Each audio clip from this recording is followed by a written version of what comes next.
Film dibuka dengan memperlihatkan suasana kehidupan santriwati di Pondok Pesantren Ar-Rohimu yang terletak di Lamongan, Jawa Timur.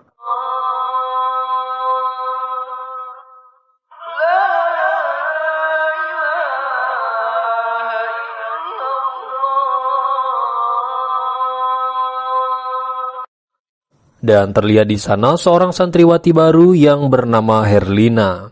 Di mana Herlina ini baru masuk pondok pesantren sekitar 1 bulanan, sehingga dia pun masih beradaptasi dengan lingkungan dan kehidupan di pondok pesantren tersebut. Sholat subuh, karena dilafazkan dalam azan, as-sholatu khairum minan naum. Pemilik pesantren yaitu Kiai Darus berceramah di depan mimbar. Ia berkata bahwa sholat subuh itu sangat tinggi pahalanya. Ingat ya, as-sholatu khairum minan naum, karena dilafazkan dalam azan, as-sholatu khairum minan naum.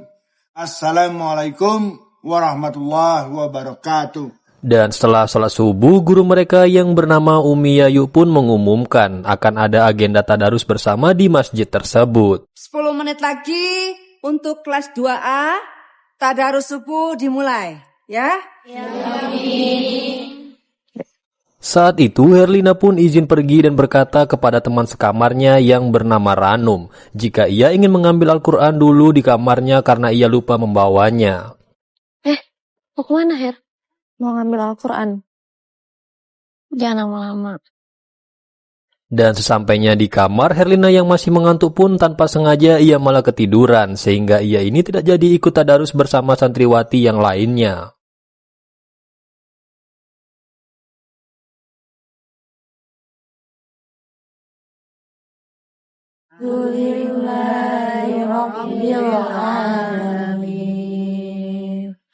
Ar-Rahmanir-Rahim.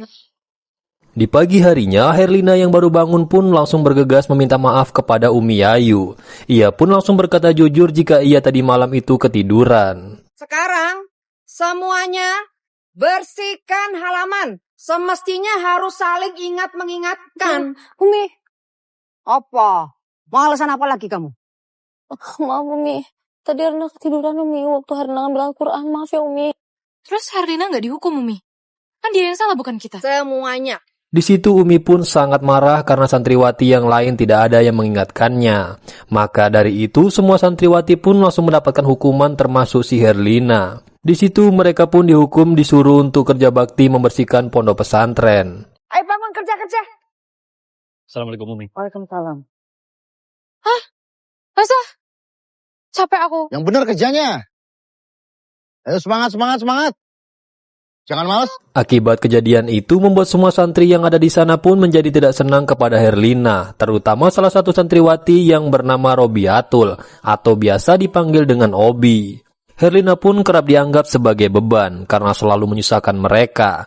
Herlina yang salah tetapi mereka semua yang mendapatkan hukuman juga, dan ini pun bukan pertama kali yang terjadi. Nggak tadarus kita yang kena. Dia telat subuh kita juga yang kena. Dia yang bikin masalah terus. Ketika semua santriwati membenci Herlina, tapi masih ada satu orang yang selalu baik kepadanya, yaitu bernama Ranum. Di situ Ranum pun mengerti Herlina yang masih beradaptasi dan memaklumi semua kesalahannya. Bubar. Benda dewan sing dihukum. Obi apa sih? Ayo, Num. Jangan gitu dong. Dia kan masih adaptasi. Baru juga sebulan. Udah 1 bulan, Num. Aku tahu. Tapi... Mau enak, Num. Hafizah. Santri kesayangan. Beasiswa. Terus? Lah aku. Dila, Siti, Aminahwati, yang lain. Ya usah. Ternyata Herlina ini dulunya adalah anak yang sangat manja. Dia ini tipe anak yang segalanya disiapkan oleh bapak dan juga ibunya. Jadi Herlina ini sedikit terkejut dengan kehidupan mandiri yang ada di pondok pesantren tersebut. Dan pada saat bekerja bakti, Obi pun melihat Herlina ini masih bisa bercanda gurau, bahkan tertawa-tawa. Obi pun lalu mempengaruhi semua santriwati untuk berhenti bekerja, lalu menyerahkan semua pekerjaan itu kepada Herlina.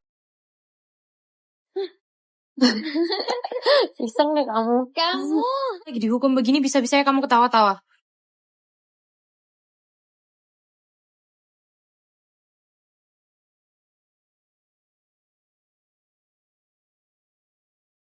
Semua orang pun pergi kecuali si Ranum.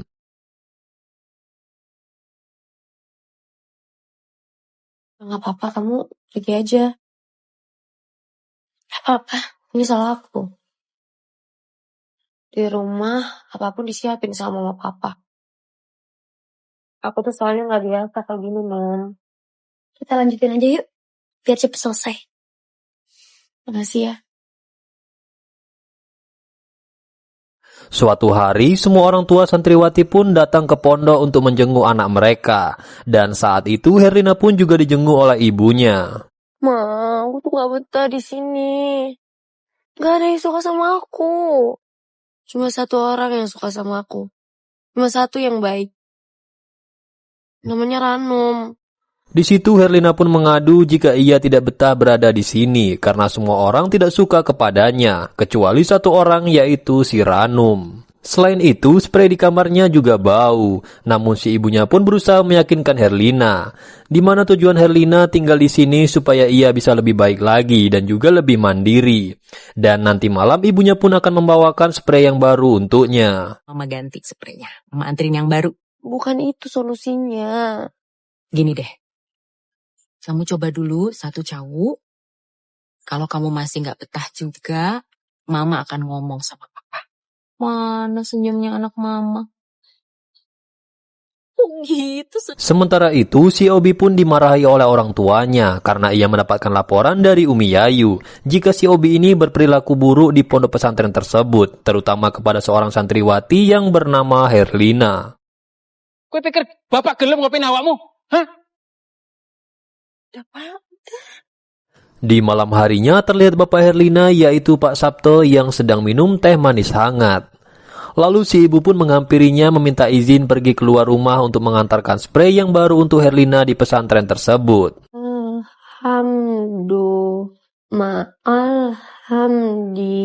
Bagus, Her. Ada kemajuan kamu?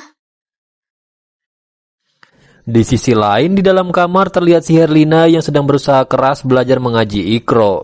Ranum pun melihat Herlina ini sudah banyak perkembangan karena dia mulai hafal banyak huruf hijaiyah. Kemudian Ranum pun mengajak Herlina ini untuk pergi ke masjid karena saat itu Ranum ingin mengirimkan doa untuk kedua orang tuanya yang sudah meninggal dunia. Di situ Ranum pun akan pergi terlebih dahulu, sementara si Herlina ini akan menyusulnya karena ia ingin menyetrika kerudungnya terlebih dahulu yang kelihatan kusut. Namun tak lama kemudian, ia pun didatangi oleh Obi beserta gengnya. Di situ si Obi pun sangat marah karena ia berpikir pasti si Herlina ini yang telah melaporkannya kepada Umi Yayu. Hingga akhirnya ia pun dimarahi habis-habisan oleh bapaknya. Di situ Herlina pun mendapatkan kekerasan fisik dari Obi and the gang. Apa kon ngadu nang Umi Ayu, Cok? Aku nggak ada ngadu Umi aja. Aduh, aku ada salah apa sama kalian? Aku salah apa sama kalian? Kemudian Obi juga memakan makanan dari ibunya Herlina, lalu makanan itu pun langsung disemburkan ke wajahnya Herlina. Lalu Herlina pun juga didorong sampai menabrak meja setrikaannya sendiri. Di situ tangan Herlina pun terkena setrikaan yang sangat panas sampai-sampai kulitnya pun melepuh. Lalu Obi pun juga mendekat dan mengancam akan menempelkan setrika panas itu ke wajahnya Herlina. Namun di situ Herlina pun dapat melarikan diri dan langsung berlari secepat mungkin menjauhi Obi dan juga gengnya. Kemudian Herlina pun berusaha berteriak memanggil nama Ranum yang sedang berada di depan masjid. Namun sayangnya ia malah tertangkap lagi oleh si Obi. Setelah itu si Herlina pun dibawa ke dalam gudang. Di situ Obi pun menyuruh Dila untuk membawakan ember pel lantai. Dan kemudian tangannya yang masih mengalami luka bakar itu pun langsung dicelupkan ke dalam air tersebut. Yang membuat si Herlina ini langsung berteriak kesakitan. Aku selalu baik-baik loh sama kamu. Kamu malah ngadu ke Umi Ayu. Jangan.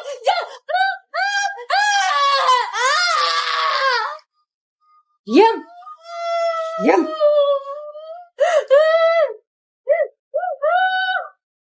Di situ Herlina pun bisa melawan lagi hingga ia akhirnya bisa berhasil kabur dari sana.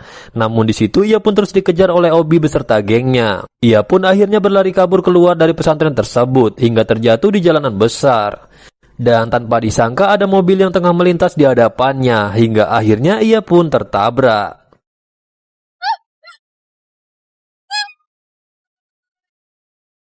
Obi dan juga gengnya pun melihat Herlina yang sudah tergeletak berlumuran darah, sehingga mereka pun langsung kabur dari sana karena tidak mau dijadikan tersangka. Dan di keesokan harinya, Herlina pun dibawa oleh pihak pesantren ke rumah sakit terdekat.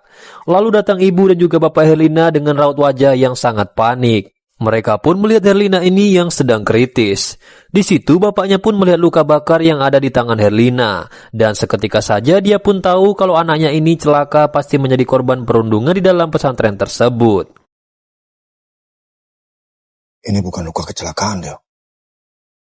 Di situ Pak Sabto pun langsung marah-marah kepada pihak pesantren, yaitu Ustadz Gani dan juga Ustadz Jafar. Di situ Pak Sabto marah-marah karena mereka ini tidak bisa mengawasi anaknya. Padahal tujuan ia memasukkan Herlina ke pesantren itu agar dia bisa belajar menjadi lebih baik lagi, bukannya malah dibully seperti ini. Saya tahu nih, kalian datang ke sini mau cuci tangan kan? Supaya saya tidak menuntut atas kejadian ini. Kami mohon maaf karena kelalaian kami mengawasi Herlina. Dan bagaimana bisa? Anak saya sendirian berada di luar pesantren selarut itu. Saya menitipkan anak saya di pesantren kalian. Itu dengan niat baik. Bukan untuk dicelakai atau disakiti. Paham? Dan setelah selesai kegiatan belajar mengajar, para santriwati pun juga selalu mendoakan untuk kesembuhannya si Herlina. Juga kirim doa untuk kesembuhan Herlina teman kita. Jangan lupa PR kalian untuk melanjutkan tafsir surat Al-Isra ayat 37. Sementara itu, para guru pun mulai berdebat soal kasus yang dialami oleh Herlina. Ustadz Gani dan juga Ustadz Jafar pun merasa curiga jika si Herlina ini memang benar mendapatkan perundungan dari pesantren tersebut. Akan tetapi, hal itu pun ditentang oleh atasan mereka, yaitu Umi Yayu. Di situ Umi pun melarang si Ustadz ini agar jangan seuzon kepada para santriwati yang lain. Bahkan si Umi ini malah menyalahkan si Herlina, karena ia menganggap jika si Herlina ini akan kabur dari pondok ini lalu di tengah jalan ia pun mengalami kecelakaan. Pokoknya si Umi ini tidak mau mengakui adanya pembulian karena takut nama baik pesantren ini akan tercoreng. Di situ Umi pun memberikan sebuah solusi, di mana saat ini atasan mereka semua yaitu Kiai Darus sedang mengajar di pesantren yang lain. Jadi selama menunggu beliau ini pulang, mereka semua pun harus melakukan penjagaan yang sangat ketat, supaya tidak ada lagi terjadi santriwati yang lain yang mencoba kabur dari pondok pesantren ini. 1 minggu kemudian, Herlina ini ternyata sudah pulih dan ia pun langsung datang kembali lagi ke lingkungan pesantren. Tentunya, si Obi dan juga teman-temannya yang melakukan perundungan kepada Herlina sebelumnya, ia pun merasa sangat ketakutan. Karena mereka khawatir jika si Herlina ini akan mengadu kepada para pengajar di pesantren tersebut.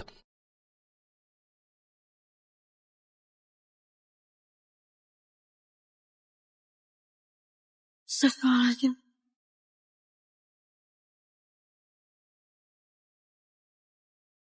Assalamualaikum, Anum.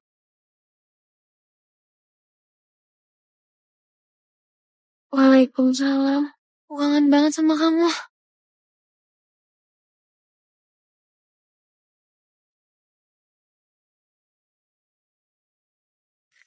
Dan setelah ba'da maghrib, semua santri pun berkumpul di masjid untuk mendengarkan ceramah dari Ustadz Gani. Saat itu Umi Yayu pun selalu memperhatikan Herlina dari kejauhan, dan begitu pula dengan si Herlina yang balik menatapnya. Dan tiba-tiba saja, dan sesungguhnya Allah tidak menyukai orang-orang yang zalim.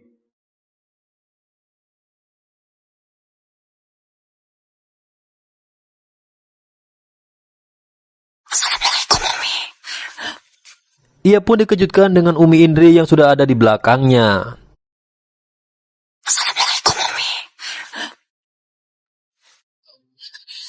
Assalamualaikum, Umi. Umi Indri.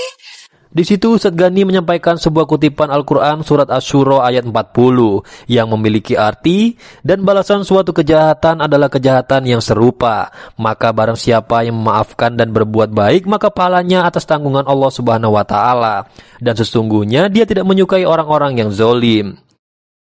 Sayyi'atu misluha faman afa wa aslaha. Dan balasan dari suatu kejahatan adalah kejahatan yang serupa.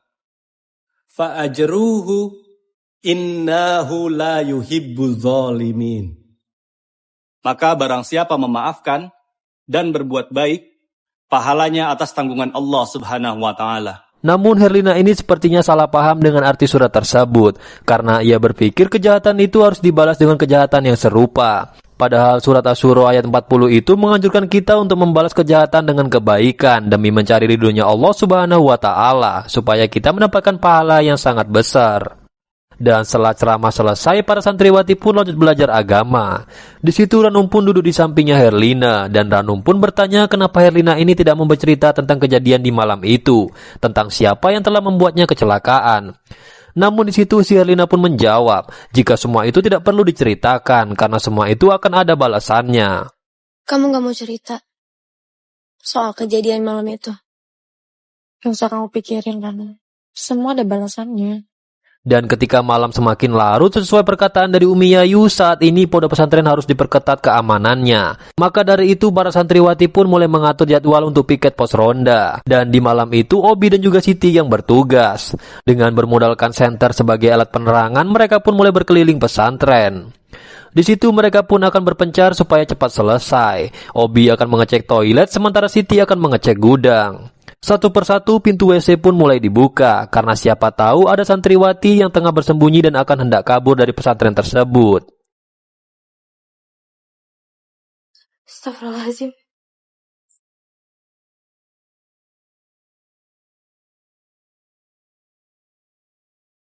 Tiba-tiba saja Obi pun mendengar suara Siti. Namun saat dihampiri, Siti pun bertingkah laku aneh lalu ia masuk ke dalam gudang.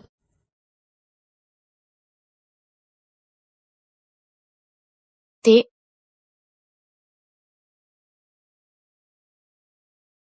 Assalamualaikum, Obi. Ternyata di situ Siti sudah kerasukan, wajahnya pun berubah menjadi sangat menyeramkan. Obi pun segera berlari ke rumah para guru. Ia pun memanggil Umi Yayu, namun tak kunjung ada jawaban. Lalu Obi berlari ke rumah Ustadz Gani, dan seketika lampu pun mulai berkedip. Tiba-tiba saja Siti pun sudah berada di belakangnya.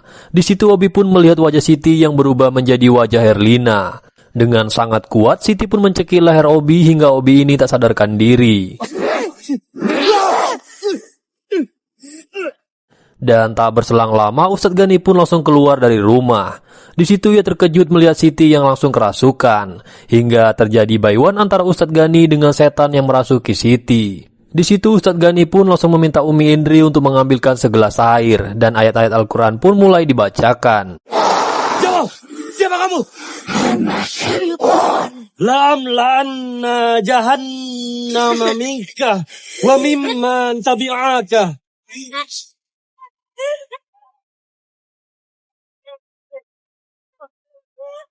Kemudian wajah Siti pun lalu disembur oleh air doa dari Ustadz Gani. Dan alhamdulillah Siti pun dapat sadarkan diri kembali. Setelah kejadian itu, Obi pun menjadi ketakutan terutama kepada Herlina. Bahkan tak jarang Obi pun menjadi sering berhalusinasi melihat Siti ini yang berubah menjadi Herlina. Assalamualaikum, Obi. Umi, usir Umi, itu bukan Siti, itu Herlina.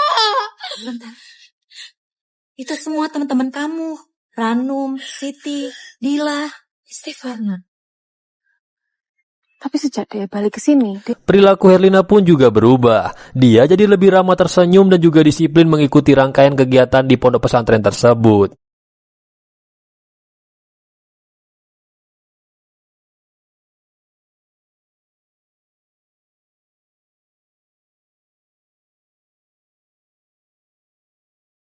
Kamu lagi ngapain? Harusnya aku yang nanya. Kamu ngapain berdiri di situ ngeliatin aku?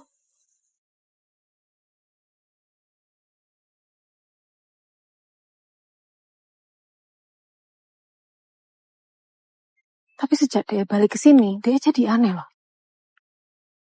Jadi pinter ngaji. Rajin, murah senyum, kan gak ngerasa aneh apa no? Assalamualaikum Siti. Assalamualaikum Ranu. Waalaikumsalam. Bahkan Herlina sekarang jadi pandai membaca Al-Quran, yang padahal sebelumnya ia masih belajar membaca Iqra. Bismillahirrahmanirrahim. Qala rabbi fa'anzirni.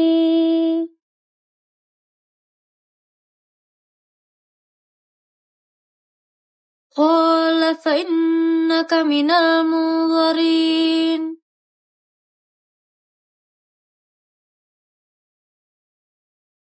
Itani law zayyinanna lahum fil ardh.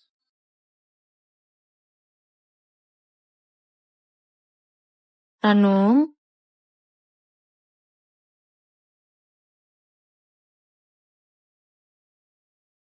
Illa ibadaka minhumul mukhlas. Kejanggalan demi kejanggalan pun semakin menjadi-jadi, sampai akhirnya satu persatu orang yang melakukan perundungan kepada Herlina mendapatkan balasan yang mengerikan. Hingga suatu hari Obi piket pos ronda bersama dengan Ranum. Lalu Obi pun teringat jika ia ini belum melaksanakan sholat Isya. Obi pun lalu meminta Ranum untuk menunggunya sholat di depan masjid. Namun saat sedang menunggu, tiba-tiba saja Ranum pun melihat Herlina yang sedang berjalan ke arah lapangan.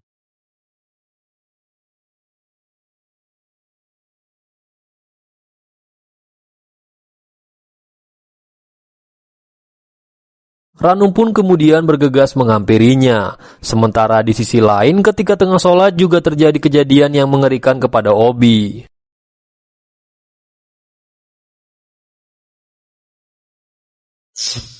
Ketika terbangun dari sujudnya, Obi pun terkejut karena tiba-tiba saja arah kiblatnya menjadi terbalik. Bahkan beberapa kali Obi pun membenarkan posisinya. Namun setiap kali dia bangun dari sujud selalu mengalami salah kiblat. Hingga akhirnya ia pun diserang oleh hantu Herlina dengan wujud yang sangat menyeramkan.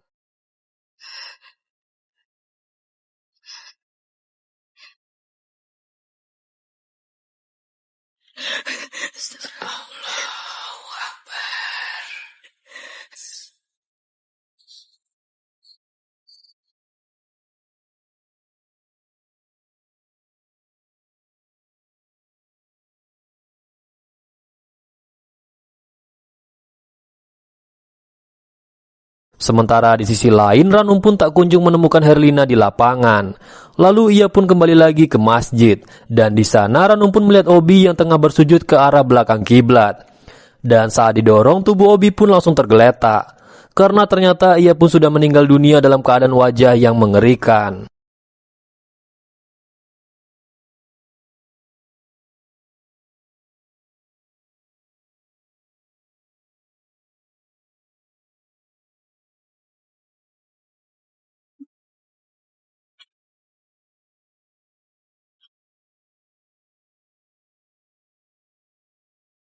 Allahu Akbar. Allahu Akbar. Allahu Akbar. Allahu Akbar. Assalamualaikum warahmatullahi. Assalamualaikum warahmatullahi. Karena kematian Obi yang tidak wajar itu, banyak santriwati yang memutuskan untuk pulang. Akan tetapi ada beberapa santriwati juga yang masih bertahan di pesantren tersebut. Dan salah satunya adalah si Ranum. Karena ia yang tidak punya orang tua yang menjadi tempatnya untuk berpulang. Melihat wajah Ranum yang tengah bersedih, Herlina pun datang lalu memeluknya. Kematian Obi pun membuat Dila marah kepada Ranum. Ia berkata mungkin jika Ranum ini tidak meninggalkan Obi di malam itu, mungkin Obi ini pasti masih hidup. saiki kondisine iki wis. Kenapa kamu ninggalin Obi? Kenapa? Kamu pikir aku gak nyesel? Aku yang terakhir ngeliat Obi hidup dan aku yang pertama ngeliat Obi meninggal. Lihat Dil, aku yang salah. Seumur hidup Dil, gak akan pernah aku bisa lupain kejadian itu. Wes Sarek. Mereka pun ditengahi oleh Siti. Siti berkata jika ia tidak mau kehilangan sahabatnya untuk kedua kalinya lagi. Maka dari itu mereka pun harus saling menjaga satu sama lain. Dan di malam harinya mereka bertiga pun tidur di kamar yang sama. Namun Ranum tiba-tiba saja terbangun lalu melihat sekelibat bayangan. Dan saat Ranum membuka matanya, tiba-tiba saja ia sudah berpindah kamar bersama dengan Herlina.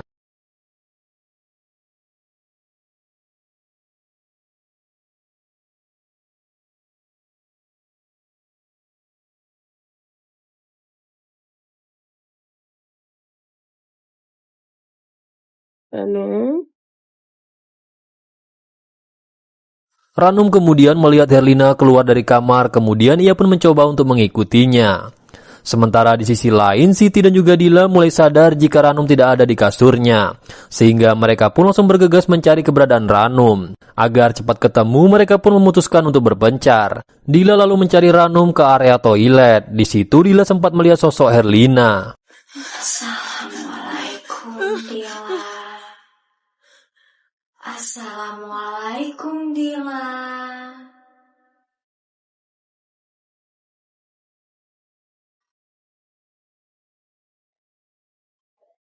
Namun ternyata itu adalah si Ranum. Sementara itu Siti masih mencari Ranum dan tiba-tiba saja obor pun mati. Dan di tengah gelapnya malam ia pun melihat sosok Herlina. Assalamualaikum Siti.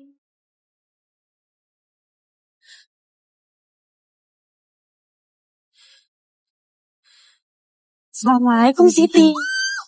Siti pun berlari hingga menuju masjid, dan di sana ia pun melihat banyak sekali santriwati yang tengah sholat berjamaah. Namun anehnya mereka sholat dengan sangat cepat, dan tiba-tiba saja semua orang pun menoleh ke arahnya. Tak lama kemudian ia pun dihampiri oleh Ranum, dan di sisi lain Dila pun menuju ke rumah Pak Guru berniat meminta bantuan Ustadz Gani. Namun pintunya pun tak kunjung dibuka karena ternyata Ustadz Gani ini sedang tidur. Ustadz, saya mau minta tolong. Ustadz,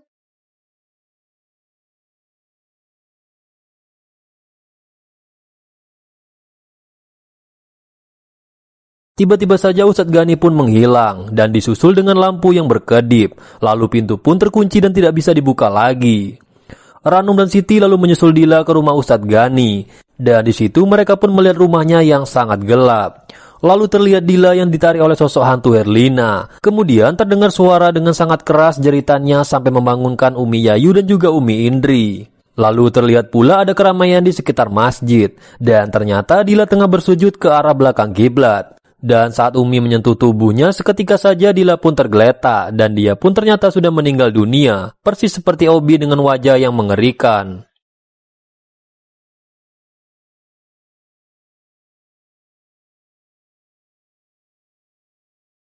Ranum pun lalu segera melapor kepada Ustadz Gani bahwa ia merasa curiga jika Herlina adalah penyebab dari semua ini. Kemudian semua santriwati pun dipanggil. Mereka lalu dikumpulkan di dalam masjid karena saat ini kondisi pesantren sedang tidak baik-baik saja. Mereka semua lalu tidur secara berjajar di dalam masjid tersebut. Sementara itu Ustadz Gani pun segera menelepon orang tua Herlina untuk memberitahukan jika Herlina ini membuat masalah di pondok pesantren.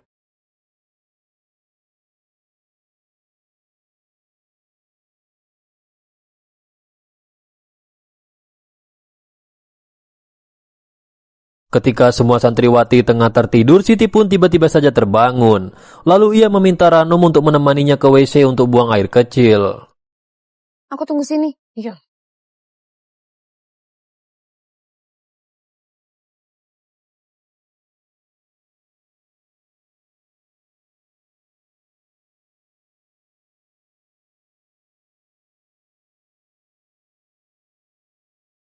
Dan saat menunggu, Ranum pun melihat Siti keluar dari WC lalu pergi begitu saja. Ia pun lalu segera mengikutinya hingga ke arah belakang halaman pondok pesantren. Dan ternyata itu adalah sosok Herlina yang menyerupai Siti. Tiba-tiba saja ada yang menarik kaki Siti hingga ia pun terjatuh. Namun beruntungnya para ustadz pun datang menyelamatkan mereka. Ustadz Gani pun segera menghadapi sosok Herlina. Ia lalu membaca ayat kursi Al-Quran untuk mengeluarkan jin yang ada di tubuhnya Herlina. Namun ternyata jin tersebut sangatlah kuat dan mampu melawan balik. Mayat tabi khutuwat syaitan fa'innahu ya'muru bil fasya'i wal munkar. Bismillahirrahmanirrahim. Bismillahirrahmanirrahim.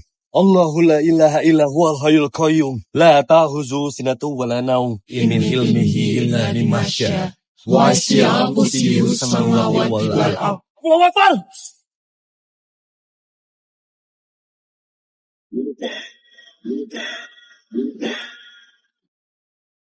Tak lama kemudian, bapak dan juga ibunya Herlina pun datang. Ibunya pun segera menghampiri Herlina dengan perasaan yang penuh rindu. Dan akhirnya terungkaplah, jika ternyata sebenarnya Herlina itu sudah meninggal dunia. Bapak Herlina, yaitu Sabto, sengaja tidak memberitahukan sang istri bahwa anak mereka sudah meninggal dunia. Dan meminta pada pihak rumah sakit untuk merahasiakannya karena istrinya pasti akan terpuruk dengan keadaan ini. Saat itu Pak Sabto berkata kepada istrinya, jika Herlina itu sudah balik lagi ke pondok pesantren. Pak Sabto pun mengetahui sebuah fakta, jika istrinya jugalah yang telah menabrak Herlina pada malam itu. Jika kalian ingat di awal film, ibu Herlina ini berniat akan membawakan spray yang baru, karena Herlina ini mengeluh spray di pesantren tersebut sangatlah bau. Nah, ketika itu ibu Herlina ini tidak fokus melihat jalanan, karena spray di jok belakangnya terjatuh. Dan dia pun tanpa sengaja menabrak Herlina yang terjatuh di tengah jalan. Pak Sabto mengetahui hal itu karena dia menemukan bercak darah di depan mobilnya. Sementara istrinya sendiri mengetahui jika ia hanyalah menabrak tumpukan kayu. Kemudian Pak Sabto yang tidak terima akhirnya membawa mayat Herlina ini kepada seorang dukun. Ia lalu meminta agar Herlina ini dihidupkan kembali. Akhirnya dukun tersebut pun memberikan sebuah paku, yang mana jika paku tersebut ditancapkan ke kepala Herlina maka dia pun akan bisa hidup lagi. Tetapi yang ada di tubuh Herlina itu bukanlah jiwanya, melainkan sosok jin Islam yang akan membalaskan semua dendam Herlina kepada orang-orang yang telah menyakitinya. Jin di tubuh Herlina itu pun merasa marah kepada si ibu dan kemudian langsung menariknya. Dan akhirnya si ibu pun dibunuh dengan sangat tragis. Kiai Darus yang sudah lama pergi dari pesantren akhirnya datang lagi dan melihat keadaan pesantren yang sudah sangat mengkhawatirkan. Saat itu hantu Herlina ini akan menyerang Ranum dan juga Siti.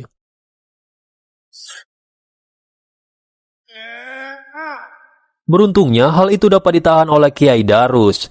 Kiai Darus pun kemudian berusaha mengeluarkan jin dari tubuhnya Herlina.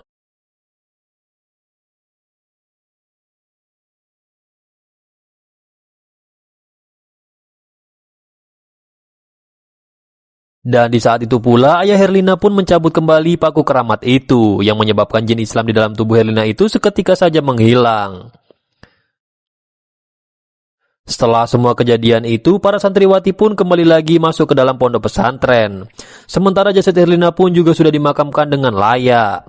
Kini Pak Sabto pun hidup sendirian. Dan saat tengah minum secangkir teh hangat, Pak Sabto pun mendengar suara ketukan pintu. Dan ternyata itu adalah si dukun. Di situ Sabto pun dimarahi karena telah melanggar janji, yaitu melepaskan paku di kepala Herlina sebelum waktunya. Namun ternyata itu bukanlah si dukun, melainkan jin yang menyerupai Herlina dan langsung menyerangnya. Dan film pun berakhir.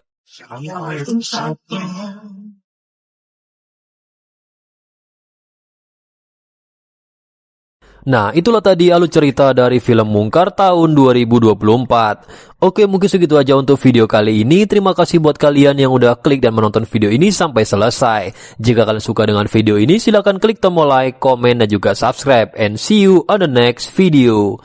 Bye-bye.